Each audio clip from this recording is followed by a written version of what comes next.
ಒಕ್ಕೂಟ ವ್ಯವಸ್ಥೆಯ ಬಗ್ಗೆ ಇಂಥ ದುರಂತ ಘಟನೆಗಳು ನಡೆದಂತ ಸಂದರ್ಭದಲ್ಲಿ ಆ ಕ್ಷೇತ್ರ ಶಾಸಕರು ತಾಳ್ಮೆಯಿಂದ ಯಾವುದೇ ಹೇಳಿಕೆಯನ್ನು ಕೊಟ್ಟರೆ ಏನು ಪರಿಣಾಮ ಬೀರುತ್ತೆ ಅನ್ನೋದನ್ನ ಯೋಚನೆ ಮಾಡಿ ಹೇಳಿಕೆ ಕೊಡಬೇಕಿತ್ತು. ತಕ್ಷಣದಲ್ಲಿ ಈ ನಮ್ಮ ವಕೀಲರ ಸಂಘ ಆಗ್ರಹಿಸುತ್ತದೆ, ಅವ್ರು ಎಲ್ಲಿದ್ದಾರೆ ಆ ಸ್ಥಳದಲ್ಲೇ ಪ್ರೆಸ್ ಮೀಟ್ ಅನ್ನು ಕರೆದು ಅವ್ರು ಕೊಟ್ಟಂತಹ ಹೇಳಿಕೆಯನ್ನು ವಾಪಸ್ ತಗೋಬೇಕು. ಎಲ್ಲಾ ಹಿಂದೂಗಳ ಪರವಾಗಿ ಅವರು ಕ್ಷಮೆಯಲ್ಲೇ ಯಾಕಿಸ್ಬೇಕು.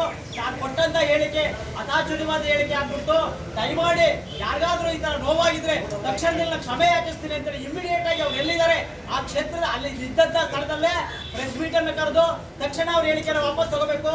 ಇಲ್ಲ ಅಂದ್ರೆ ಈ ನಮ್ಮ ವಕೀಲರ ಸಂಘ ಆಗ್ಬೋದು ಅಥವಾ ನಮ್ಮ ಎಲ್ಲಾ ಹಿಂದೂ ಜಾಗರಣ ವೇದಿಕೆ ಇರ್ಬೋದು, ಹಿಂದೂ ಸಂಘಟನೆ ಇರ್ಬೋದು, ಅವ್ರು ಏನ್ ಕಾರ್ಯಕ್ರಮ ಮಾಡ್ತಾರೆ ಎಲ್ಲಾ ಕಾರ್ಯಕ್ರಮಕ್ಕೂ ಸಹ ಕಪ್ಪು ಪಟ್ಟಿಯನ್ನು ಧರಿಸಿ ಅವರ ಕಾರ್ಯಕ್ರಮ